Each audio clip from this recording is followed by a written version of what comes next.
블루하우스 필름 최재성 대표의 설명회로 가보겠습니다.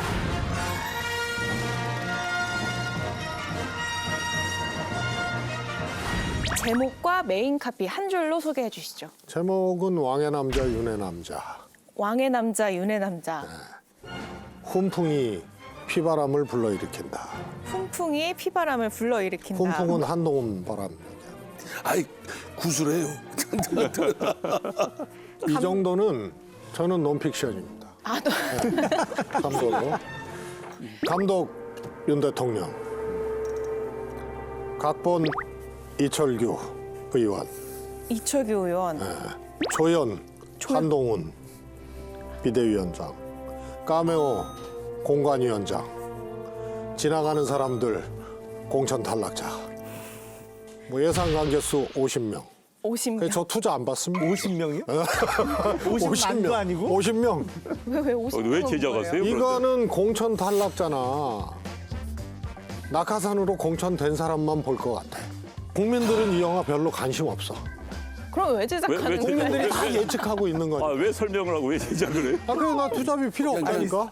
구출 안 되니까 구슬해요. 아니, 세일즈를 하겠다는 거예요? 말겠다는 거예요? 아니 그냥 구슬하는 자체 거예요. 제작할게 이거. 역사와 사실에 그냥 호소하는 거야 나는. 그냥 구슬을 하려니까 그리고 이걸로 구실이 굿과 곧- 다르지 이건. 굿과. 그냥 아주 그냥 주문을 외우고 하여튼 그 무속은 그쪽에 물어보세요. 이쪽에 알겠어. 구슬해요. 일단은 이 블루하우스 필름 최재성 대표의 설명을 쭉 들었는데요. 예고편부터 보고 오겠습니다. 국민의힘 정당 역사상 처음으로 시스템 공천 제도를 도입했다. 이기는 길이라면 뭐든 하겠습니다. 이미지를 그렇게 소모하면 안 된다? 저는 4월 10일까지 완전히 소모되겠습니다.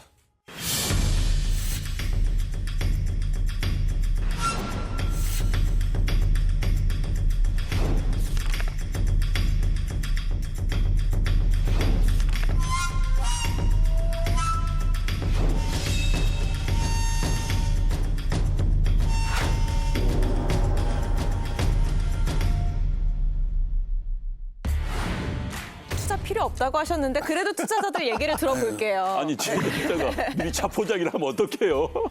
아니 투자 필요 없다니까 우리는. 아니, 근데 저도 투자할 생각이 전혀 없는 게 이 영화의 결말을 다 알아요. 결말을요? 네, 그러니까 이거는 스포일러가 제대로 그냥 결말을 다 보여줬기 때문에 이런 영화를 누가 보겠어요? 아니 난 안 본다고 봐요. 그러나 나는 이거 일종의 기록이라고 보거든.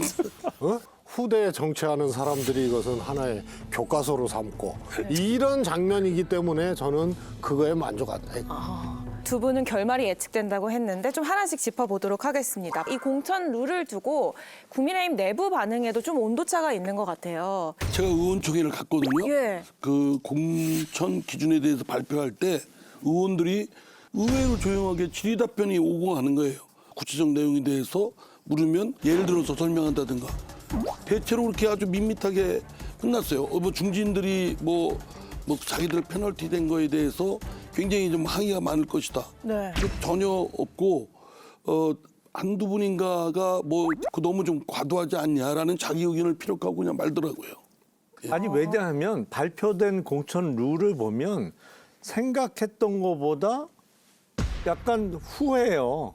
왜냐하면 공천 룰상은 7명만 컷오프 대상으로 발표가 된 거예요. 물론 3선 이상 의원의 15% 감점 뭐 이런 게 있는데 그 정도는 3선 이상의 근데- 의원들이 근데요. 충분히 극복하고 근데 이제 남거든요. 그때 설명을 내 들어보니까 뭐 3선 이상의 그 페널티가 35%까지 최대. 최대. 되거든요. 만약에 같은 지역에 신인이 나오면 20%까지 최상 그 가산이 된단 말이에요. 거의 극복하기가 쉽지 않죠. 그건 굉장히 큰 차이인 거 그런데 틀림없죠. 대통령실 참모 아니면 소위 검핵관 그리고 직전에 옷을 벗은 장차관 합치면 50명이 넘는다는 거잖아요. 거기가 다 꽂힐까 봐 두려워하다가 컷오프가 7명밖에 안 돼? 그러니까 조용한 거예요. 근데 사실은 컷오프 발표 이후에 더 시끄러워지기 시작했어요. 설명이 필요 없는 우리의 원희룡입니다.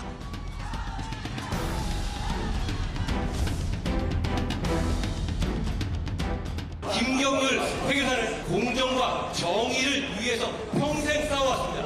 그리고 김동률이 이 마포에서 그 정청래와 붙겠다고 나선 겁니다. 오늘 이곳 마포에서 우리 국민의힘에게는 험지라는 말이 사라졌습니다. 지금부터 격전지입니다. 약속드립니다. 술잔이 식기 전에 돌아오겠습니다. 감사합니다.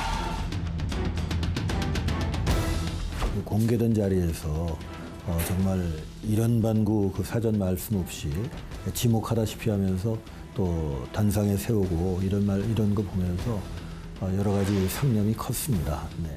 김경률 회계사가 80%가 본인 잘못이다. 그 당협위원장의 미리 양해를 못 구한 점이 있다라고 얘기를 했는데 의원님도 당협위원장이셨잖아요. 어떻게 보셨어요?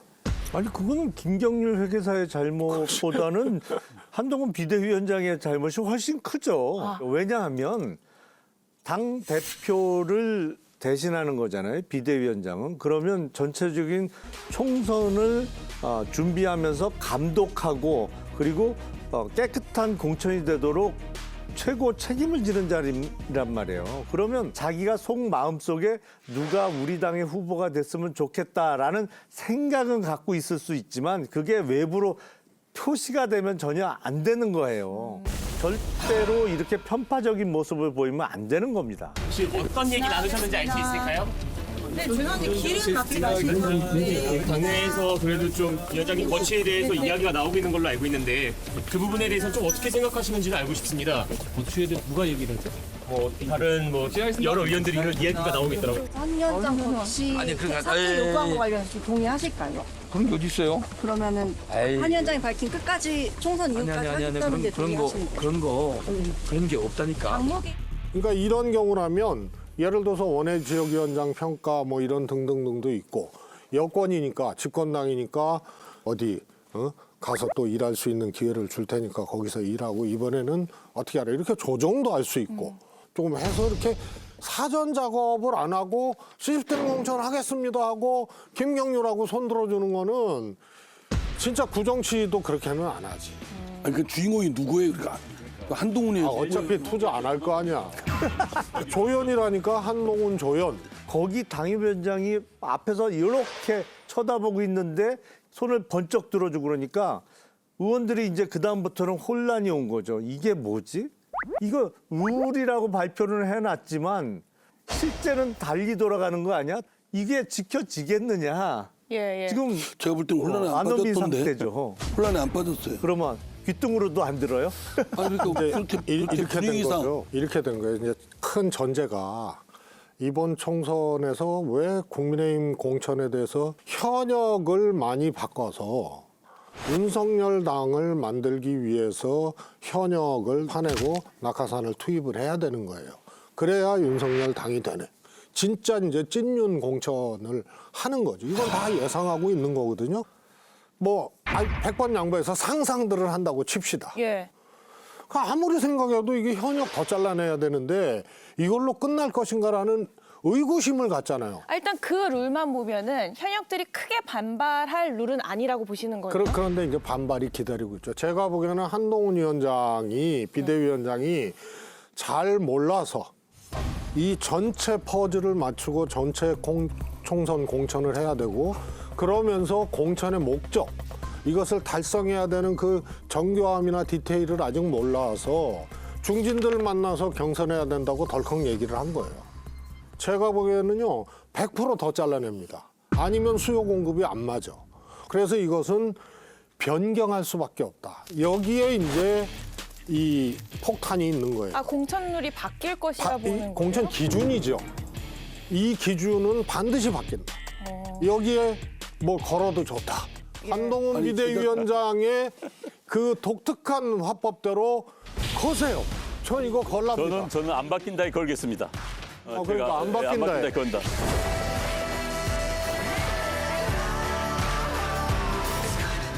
그러니까 이제 야당 입장에서 보면은 공천 과정에서 파열음이 커지고 뭔가 문제가 커져야만이 좋은 거 아닙니까? 일단 두고 봐야죠. 당내에서 이런 공천 파동이 일고 파열음이 있으면 선거 집니다. 지난번 역대 선거에서 보여줬습니다. 보수 정당이 선거에서 참패하는 과정을. 그렇기 때문에 사실 두 분의 지적이 굉장히 중요해요, 지금. 공천이 시작이 아직 안 됐는데 이런 지적을 해준 게 좋습니다. 저도 공천 과정에서 그런 식의 뭐 파열음이 일어난 거 정말 바람직하지 않고요. 낙하산 정말 바람직하지 않습니다. 아마 지켜보면서 평가를 하는 게 나을 것 같습니다. 이미 벌어진 투자하지 일만 마세요. 놓고 보더라도 공정한 경선은 이미 물 건너간 거예요. 근데 제가 보기엔 경선을 붙이기로 한 숫자가 줄어들 가능성이 많아요. 최수정님 말씀대로 현실적 필요에 의해서 말이 바뀔 가능성이 매우 높아 보여요. 하여간 개혁신당은 지역구에 후보나 좀 내세요. 저희 열심히 준비하고 있어요. 제가 볼 때는 지역구 나갈 그 후보 찾기가 쉽지 않을 텐데. 많아요, 지금. 네, 여기 제작자와 그리고 이 투자자가 지적하고 있는 그 마포일 장면, 이걸 두고 시스템 공천 발표 하루 만에 좀 잡음이 일어났다라는 얘기들이 나와요. 아니 이제 그게 이제 부딪히는 걸 겁니다. 이게 뭐 우리 쪽의 후보를 잘 내는 것만으로 끝나는 게 아니잖아요. 상대 후보를 능가할 만한 대외 본선 경쟁력이 있어야 되는데 그건 계속 맞춰봐야죠. 사실 공천 확정하기 전까지도 계속 대비하는 노력은 할 것이라고 보고요. 그 일환이라고 생각됩니다. 저는 4월 7일 총선이 우리 국민과 이 나라의 미래를 위해서 정말 중요하다고 생각합니다. 그렇기 때문에 제 모든 것을 아낌없이 쏟아붓겠다는 각오로 이 자리를 받아들였고, 제가 부족하지만 그동안 최선을 다해왔습니다.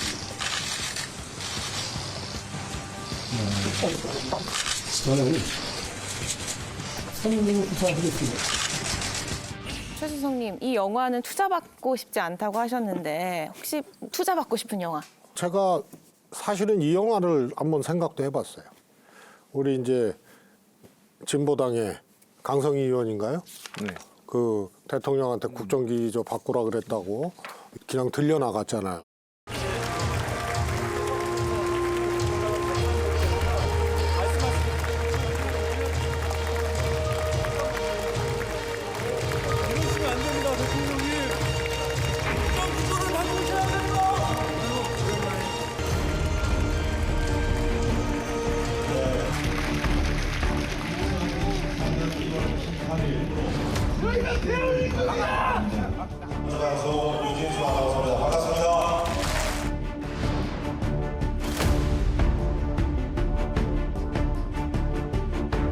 대통령실 해명이 다 거짓말이거든요. 뭐 손을 잡고 대통령 손을 잡고 안 놔줬다. 뭐 처음부터 소리친 게 아니에요. 그다음에 그 강성희 의원은요, 그분 오른손으로 흔들면서 얘기를 했거든요. 그래서 뭐 대통령 손을 안 잡았다는 것도 거짓말이고. 그래서 야, 이게 경호와 조폭 사이 이런 영화를 한번 만들어 볼까 했는데 너무 범주가 좁아가지고.